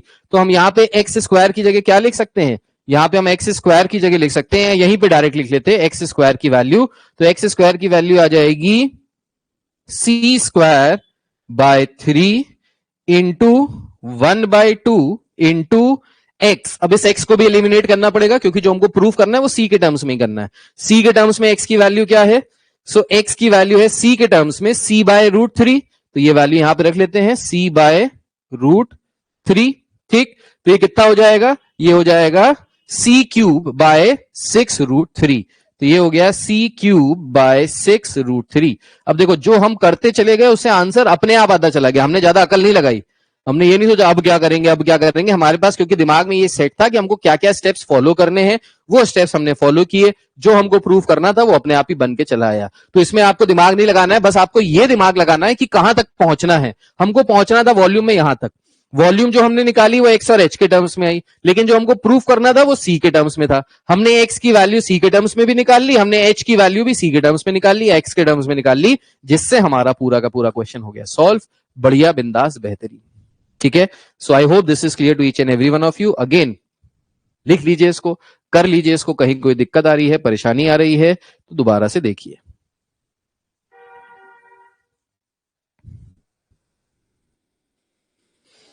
कोई बात नहीं हरमनदीप, अभी कर लो क्लास। क्वेश्चन एक बार और समझा दे। क्वेश्चन में ये कह रहा था कि एक बॉक्स है जो एक कार्डबोर्ड से बना है जिसका एरिया टोटल सी स्क्वायर है। ये ऊपर से खुला हुआ बॉक्स है और इसका जो नीचे का बेस है वो स्क्वायर है। अब बताओ कि जो वॉल्यूम है बॉक्स का वो सी क्यूब बाय 6√3 है। भावना कह रही है एक्स इज इक्वल टू सी√3 के बाद समझ में नहीं आया। अच्छा, एक्स इज इक्वल टू सी√3 निकाल लिया बेटा हमने, यहां से एक्स की वैल्यू आ गई, एक्स की वैल्यू सी√3 आई और सी स्क्वायर की वैल्यू 3x² आई, ठीक। हमने जब x की वैल्यू निकाल ली तो हमको किसकी वैल्यू निकालनी है? अब इसके बाद h की वैल्यू, जो हमारे लिए वेरिएबल्स हैं, जो अननोन है, वही तो निकालना है। तो h की वैल्यू निकालने के लिए ये जो सी स्क्वायर 3x² के बराबर आया है, यहां पे हमने सी स्क्वायर की वैल्यू लगा दी 3x²। तो ये हो गया 3x² upon 4x minus x/4। तो ये x से x कट गया, 3x/4 माइनस x/4। एलसीएम लेंगे 4 आएगा, 3x माइनस x कितना हो गया? ये हो गया 2x/4। इसको सॉल्व करेंगे तो x/2 आ गया। तो h की वैल्यू आ गई यहां से x/2। भावना ये क्लियर है? h की वैल्यू आ गई x/2। अब जब h की वैल्यू आ गई x/2 तो हमने इस फंक्शन को दोबारा से डिफरेंशिएट किया और देखा ये नेगेटिव ही आ रहा है। क्योंकि ये नेगेटिव आ रहा है तो ये पॉइंट ऑफ मैक्सिमा है। लेकिन हमको ये बताना था कि जो वॉल्यूम है वो c के टर्म्स में निकालना था, सी क्यूब अपॉन 6√3। तो हमने वॉल्यूम किसके बराबर लिया था? सबसे पहले एक्स स्क्वायर इंटू एच। तो एक्स स्क्वायर की जगह हमने सी के टर्म्स में वैल्यू डाली। तो एक्स स्क्वायर की वैल्यू अगर सी के टर्म्स में डालेंगे तो एक्स स्क्वायर कितना आ जाएगा? C square upon 3। तो एक्स स्क्वायर की जगह डाला सी स्क्वायर अपॉन 3 इंटू x/2। अब x कितना था सी के टर्म्स में? तो x था सी के टर्म्स में c/√3। ये c/√3 भी वैल्यू डाली, मल्टीप्लाई किया, आंसर आया।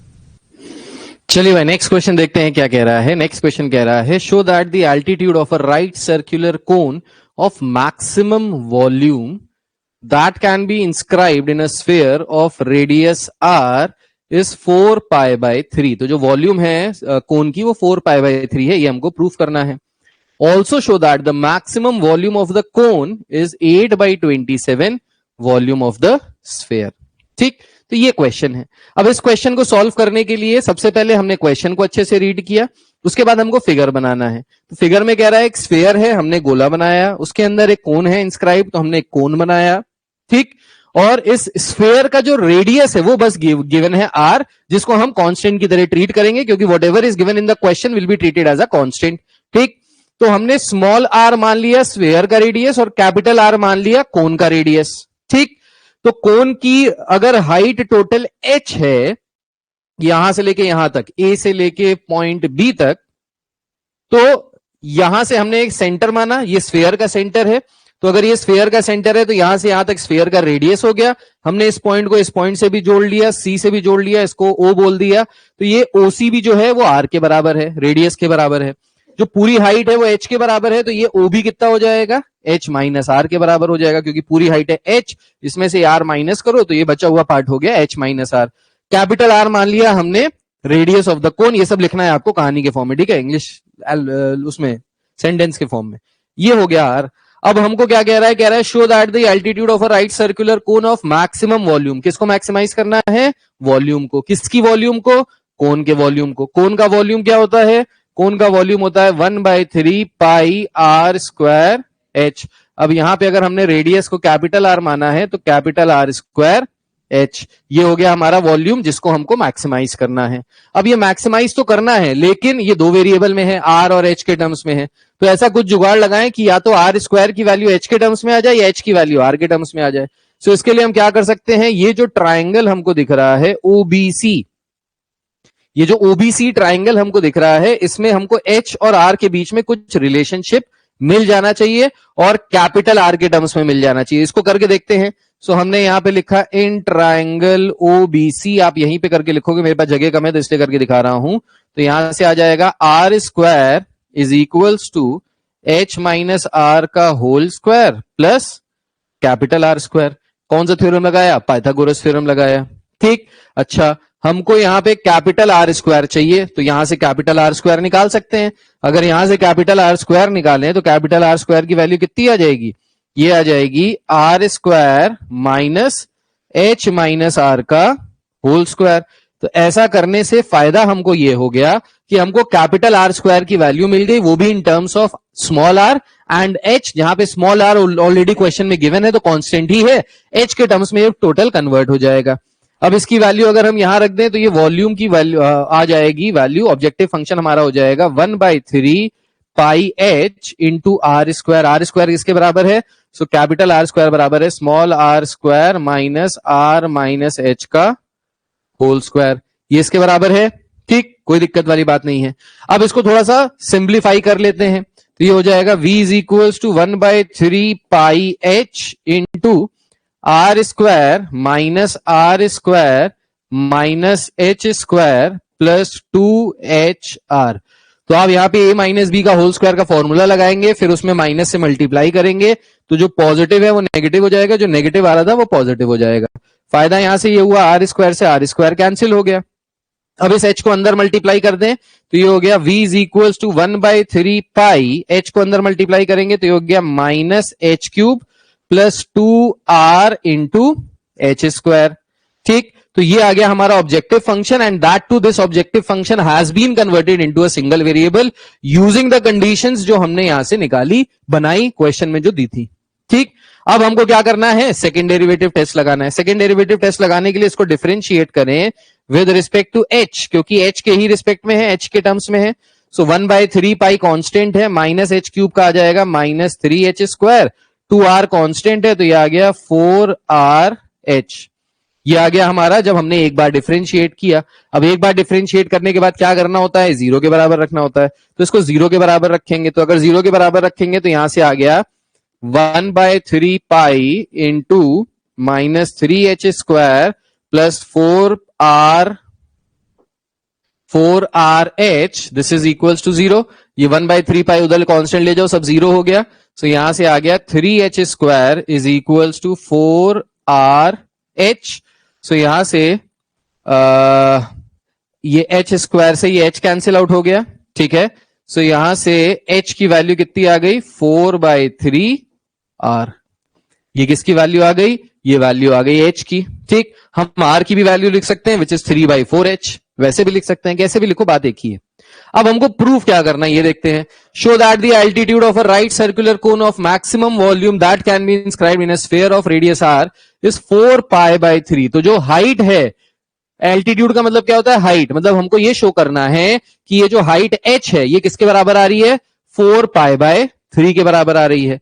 तो h कितनी आ गई, 4/3 r के बराबर आई है, जबकि आनी चाहिए किसके बराबर, 4/3 पाई के बराबर आनी चाहिए थी। अच्छा जी, हमने कुछ गलत किया क्या? हमने किया 1/3 pi capital r square H, ठीक है, 1/3 पाई एच कर लिया, आर स्क्वायर की जगह लिखा हमने small r square minus h minus r का होल स्क्वायर। अच्छा, ये एच माइनस आर का होल स्क्वायर था, पर तब भी फर्क नहीं पड़ेगा, एच माइनस आर का होल स्क्वायर भी लिखेंगे तो भी h square minus r square plus 2HR यही आएगा, कोई दिक्कत नहीं है। इसको हमने सॉल्व किया, आर स्क्वायर से आर स्क्वायर कट गया, ये आ गया minus h cube plus 2AR H square, ठीक है, 1/3 पाई किया माइनस 3H स्क्वायर आ गया प्लस 4RH आ गया, ठीक है, इसको इक्वेट किया 0 से, सो यहां से आ गया 3H square is equal to 4RH, H की वैल्यू आ गई 4/3R, ठीक है, ओके, कोई दिक्कत नहीं है, H की वैल्यू 4/3R आई है, कोई दिक्कत नहीं है, चलने देते हैं, आगे देखते हैं क्या कह रहा है। मुझे लग रहा है क्वेश्चन में शायद यहाँ पे मिस प्रिंट है, 4/3R होना चाहिए, देखते हैं सही है कि नहीं है। फिर ऑल्सो क्या कह रहा है, आगे कह रहा है show that the maximum volume of the cone is 8/27 volume of the sphere. So volume of sphere अगर हम लिखें तो वॉल्यूम ऑफ स्फेयर क्या होता है, 4/3 पाई आर क्यूब, ठीक है, और वॉल्यूम ऑफ अगर हम वो निकालें, क्या निकालें, volume of cone. So volume of कोन अगर हम निकालें, अब देखो ये जो वॉल्यूम आना चाहिए ये भी आर के टर्म्स में आना चाहिए, तभी कैंसिल वैंसिल हो गए 8/27 कुछ आएगा, ठीक। तो वॉल्यूम ऑफ कोन हमारा आ रहा था 1/3 pi are square h, h की वैल्यू क्या आ गई, एच की वैल्यू आ गई 4/3R into h r square की वैल्यू क्या थी, आर स्क्वायर की वैल्यू थी small r square minus h minus r का होल स्क्वायर, ठीक। अब यहां पे अगर हम कैपिटल आर स्क्वायर की वैल्यू निकालें, क्योंकि हमको एच की वैल्यू पता ही चल गई है, ठीक है, तो अगर हमको एच की वैल्यू पता चल गई है, एच की वैल्यू यहां पे रखें तो कैपिटल आर स्क्वायर की वैल्यू निकालते हैं। सो यहां से आ जाएगा capital r square is equals to, इसको जब हमने सॉल्व किया था तो यहां से क्या आ गया था, यहां से आ गया था, चलो इसको यहीं पे कर लेते हैं। सो ये आ जाएगा r square minus h square plus 2HR, ये आया था यहां से, इसको सॉल्व करने पे आर स्क्वायर से आर स्क्वायर कट गया था, सो आर स्क्वायर की वैल्यू आ गई थी minus h square plus 2HR। H की वैल्यू कितनी मिल गई, एच की वैल्यू मिल गई 4/3R, यहां रख देते हैं।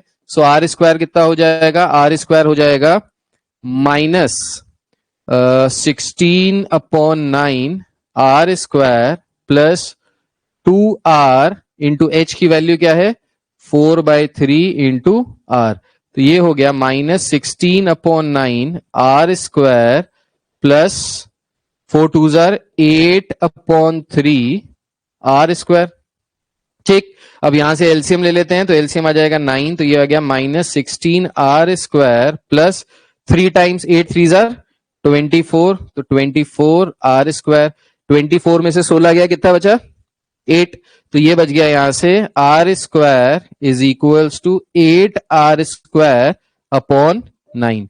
तो बस हम सॉल्व करते चले गए, जो आ रहा है वो अपने आप आ रहा है, हमने यहाँ पे अकल नहीं लगाई, सिर्फ सॉल्व किया है, ठीक। सो आर स्क्वायर की वैल्यू आ गई 8R square into 9, volume of कौन था 1/3 pi h which is 4/3R into are square की वैल्यू क्या आ रही है, आर स्क्वायर की वैल्यू आ रही है यहां से इंटू 8R स्क्वायर अपॉन 9, ठीक।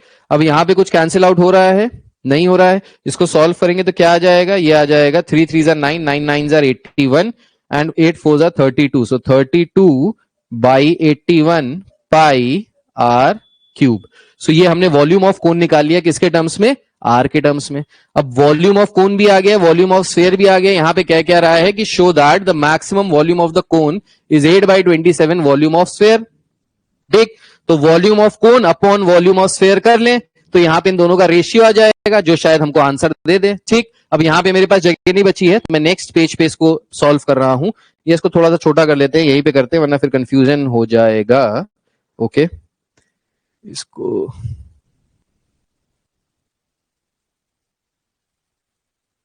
हाँ, अब देखिए, सो यहां पे इसके नीचे सॉल्व कर रहा हूं। सो अगर हमने निकाला volume of cone upon volume of sphere, तो किसके बराबर आ जाएगा, ये आ जाएगा 32/81 pi r cube total upon 4/3 pi r cube. Pi r cube से pi r cube cancel out हो गया, ठीक। सो 32/81 डिवाइडेड बाय 4/3 करेंगे तो क्या हो जाएगा, इंटू 3/4। 3 से कैंसिल किया 27 आ गया, 4 से कैंसिल किया 8 आ गया। सो यहां से वॉल्यूम ऑफ स्फीयर को ऊपर ले जाइए, सो यहां से आ जाएगा volume of cone is equals to 8/27 volume of sphere. यही तो हमसे कह रहा था प्रूफ करने के लिए, राइट यही तो कह रहा था कि volume of cone is 8/27 the volume of sphere. इसका मतलब है जो क्वेश्चन था उसमें गलत था, जो हमने सॉल्व किया देखो सही किया।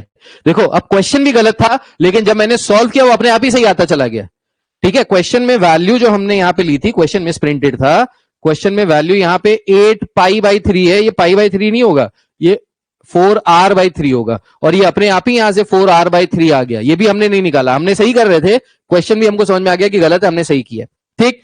यहां से वॉल्यूम ऑफ कोन भी आ गया, तो जो हमको प्रूफ करना था वो भी प्रूफ कर दिया, पर अभी भी क्वेश्चन पूरा नहीं हुआ है। क्यों? हमने अभी तक मैक्सिमाइज नहीं किया है वॉल्यूम ऑफ कोन को। हमको क्या करना था, show that the altitude of right circular cone of maximum volume that can be inscribed in this, also show that the maximum volume, तो हमको मैक्सिमाइज करना था वॉल्यूम ऑफ कोन। अब वॉल्यूम ऑफ कोन को जब हमने एक बार डिफरेंशिएट किया था तो डिफरेंशिएट करके ये आया था dv/dh, इसको दोबारा डिफरेंशिएट कर देते हैं। सो अगर इसको दोबारा डिफरेंशिएट करेंगे d²v/dh स्क्वायर, तो ये कितना आ जाएगा 1/3 बाहर, इसको करेंगे ये आ जाएगा -6h + 4r, ठीक है, ये आ गया, ओके। अब यहां से h की वैल्यू रखें तो h की वैल्यू कितनी थी, h की वैल्यू थी 4/3r, यहां पे रख दे तो ये हो गया 1/3 इंटू -6 इंटू h की वैल्यू है 4/3r + 4r, ठीक। तो 6 इंटू 4 करेंगे 24/3r + 4r, तो ये हो गया 6 इंटू 4, मैं डायरेक्ट यहीं पे कर देता हूं। सो 6 4 24/3, सो ये हो गया माइनस का 24/3r + 4r। अब इसको अगर एलसीएम भी लोगे तो ये 12r हो जाएगा, सो यहां से -12r ही आ रहा है, यानी यहां से जो आंसर आ रहा है वो कैसा आ रहा है, नेगेटिव। नेगेटिव का मतलब है पॉइंट ऑफ मैक्सिमा, क्योंकि r हमेशा ग्रेटर देन 0 ही होगा भाई, रेडियस कभी भी नेगेटिव थोड़ी ना हो सकती है, हमेशा पॉजिटिव होगा। r पॉजिटिव होगा, बाकी सब नेगेटिव ही आ रहा है, तो इसका मतलब है फाइनल आंसर नेगेटिव आ रहा है, पॉइंट ऑफ मैक्सिमा। जो हमको करना था वो हमने प्रूव कर दिया। देख लीजिए, समझ लीजिए, और कहीं कोई दिक्कत आ रही है तो सो नेक्स्ट क्वेश्चन एक बार फिर से पढ़ लेते हैं, समझ लेते हैं क्या कह रहा है। कह रहा है prove that the radius of the right circular cylinder of greatest curve surface area which can be inscribed in a given right circular cone is half that of the कोन, ठीक है। सो हमको दिया क्या है, हमको मैक्सिमाइज किसको करना है, तो ऐसा कुछ फिगर दिया है जिसमें हमने मान लिया कि कैपिटल R जो है वो रेडियस ऑफ कोन है, capital H height of the कोन है, स्मॉल r सिलेंडर का रेडियस है और स्मॉल h सिलेंडर का हाइट है, ठीक। अब हमसे क्वेश्चन में कह रहा है कि prove that the radius of the right circular cylinder यानी small r is equals to half that of the cone, तो इज हाफ बाई r, ये हमको प्रूव करना है, ठीक। और मिनिमाइज या मैक्सिमाइज किसको करना है, ग्रेटेस्ट कर्व सरफेस एरिया कह रहा है, तो greatest curve surface area cylinder का, इसको हमको मैक्सिमाइज करना है। ये हमारा ऑब्जेक्टिव फंक्शन हो गया। अब ये हमारा ऑब्जेक्टिव फंक्शन हो गया, ये हमको प्रूव करना है, लेकिन ये जो हमारा ऑब्जेक्टिव फंक्शन है ये दो वेरिएबल्स में है, r और h के टर्म्स में, ठीक। गिवन क्या है, क्वेश्चन में कह रहा है inscribed in a given right circular कोन, तो ये जो राइट सर्कुलर कोन है ये गिवन है। अगर ये गिवन है इसका मतलब है ये जो कैपिटल H है ये भी कांस्टेंट की तरह ट्रीट होगा, ठीक है, और ये जो कैपिटल R है ये भी कांस्टेंट की तरह ट्रीट होगा, क्योंकि कोन हमको दिया है तो उसकी लंबाई चौड़ाई सब हमको पता है, जब हमको जो चीज पता है वो कांस्टेंट की तरह ट्रीट होगी। अब इसमें करेंगे क्या, देखिए, अब इसमें R और H के बीच में रिलेशन निकालने में दिक्कत आ रही है। ये नहीं समझ में आ रहा कि capital R small r capital H small h में रिलेशनशिप कैसे स्टैब्लिश करें, इसको सिंगल वेरिएबल में कैसे कन्वर्ट करें, ये क्वेश्चन की सबसे बड़ी दिक्कत है। इस दिक्कत को सॉल्व करने के लिए आपको 10th क्लास में वापस जाना पड़ेगा और यहां से दो ट्राइंगल्स लेंगे। इन ट्राइंगल, एक ट्राइंगल लेते हैं बड़ा वाला, इसको नामकरण कर देते हैं, सो ये हो गया A B C E F। अब देखिए, अब यहां पे दो ट्राइंगल्स लेते हैं, सो एक ट्राइंगल हो गया in triangle ABC and triangle EFC। ये दोनों के दोनों ट्राइंगल्स कैसे हैं, ये दोनों के दोनों ट्राइंगल्स अगर आप देखेंगे ABC एंड EFC, ये दोनों ट्राइंगल्स कैसे हैं, ये दोनों ट्राइंगल्स हैं सिमिलर ट्राइंगल्स। कैसे सिमिलर ट्राइंगल्स, भाई ये वाला एंगल 90, ये वाला एंगल 90, ये वाला एंगल दोनों में कॉमन, तो ए सिमिलैरिटी पढ़ी थी क्लास 10th में, उस सिमिलैरिटी के हिसाब से ये दोनों ट्राइंगल सिमिलर हो गए। अब ये दोनों ट्राइंगल्स की सिमिलैरिटी से हम आर और एच में रिलेशनशिप निकालेंगे। तो यहां से क्या आ जाएगा, यहां से आ जाएगा a b upon e f is equals to a b ये वाली side upon e f is equals to, अब ये वाला ले लेते हैं b c upon f c. ठीक, ए बी की वैल्यू कितनी है, ए बी की वैल्यू है कैपिटल एच, ई एफ की वैल्यू कितनी है ई एफ की वैल्यू है स्मॉल एच, बी सी की value capital r, f c की वैल्यू स्मॉल आर, नहीं इसकी वैल्यू है कैपिटल आर, और एफ सी की वैल्यू कितनी हो जाएगी, अगर ये आर है तो एफ सी की वैल्यू हो जाएगी, एफ सी की वैल्यू हो जाएगी capital r minus small r, ये हो गई एफ सी की वैल्यू। सो एफ सी की वैल्यू हो गई capital r minus small r, ये एफ सी की वैल्यू हो गई। ठीक, हमको क्या निकालना था, एच निकालना था, क्योंकि ये दो वेरिएबल में या तो आर के टर्म्स में निकालने या एच के टर्म्स में निकालने। तो अगर यहां से हम स्मॉल एच के टर्म्स में निकालें तो स्मॉल एच के टर्म्स में क्या आ जाएगा, स्मॉल एच की वैल्यू आ जाएगी r minus r into capital h upon capital r. तो ये वैल्यू आ जाएगी हमारी स्मॉल एच की। इसको इधर भेजा, इसको क्रॉस मल्टीप्लाई किया, आर नीचे चला गया, एच से मल्टीप्लाई हो गया, तो स्मॉल एच की वैल्यू ये आ गई। अब हमको मिनिमाइज किसको करना था, सॉरी मैक्सिमाइज किसको करना था, कर्व सरफेस एरिया सिलेंडर का, कर्व सरफेस एरिया था 2 पाई आर एच। ठीक, अब 2 पाई स्मॉल आर एच निकाल दे स्मॉल आर के टर्म्स में, तो ये आ गया r minus r into h upon capital r. अब यहां पे कैपिटल आर और कैपिटल एच दोनों ही कांस्टेंट की तरह ट्रीट होंगे, सिंगल वेरिएबल में कन्वर्ट हो गया। ठीक, अब इसको डिफरेंशिएट करने से पहले इस आर को अंदर मल्टीप्लाई करा दे, तो ए हो गया 2 पाई कैपिटल एच और कैपिटल आर को अलग कर लीजिए क्योंकि कांस्टेंट ही है, तो कांस्टेंट के साथ लिख लिया। इस आर को अंदर मल्टीप्लाई किया तो ये हो गया small r capital r minus small r का होल स्क्वायर। अब ये टोटल स्मॉल आर के टर्म्स में आ गया। अब इसको डिफरेंशिएट करें with respect to r, so differentiating with respect to small r, तो ये हो जाएगा d a by d r is equals to 2 pi h constant है, आर कांस्टेंट है, सारे कांस्टेंट को रोका, कैपिटल आर बचेगा, स्मॉल आर का डिफरेंशिएशन 1 और यहां से आ गया स्मॉल माइनस का 2r। ठीक, अब इसको क्या करना है, इक्वेट करना है जीरो से।